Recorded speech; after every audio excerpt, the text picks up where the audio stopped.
कलाम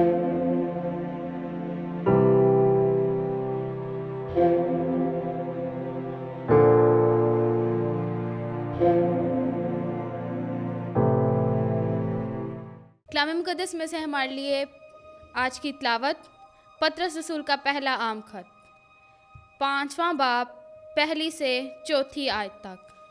तुम्हारे दरमियान जो काहिन हैं, मैं जो उनकी कहानत में शामिल और मसीह की अज़ियत का गवाह और उस जलाल में शरीक हूँ जो ज़ाहिर होने वाला है, इन्हें तकीद करता हूँ कि तुम खुदा के उस गले को चढ़ाओ जो तुम्हारे दरमियान है। नाचारी से उसकी निगहबानी ना करो, बल्कि खुदा की मर्ज़ी के मुताबिक इख्तियार और नारवाए नफ़ा के लिए नहीं, बल्कि दिली शौक़ से।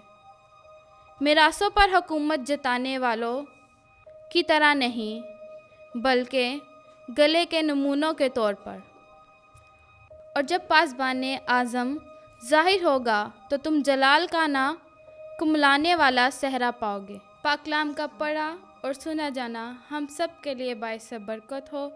खुदा का शुक्र हो।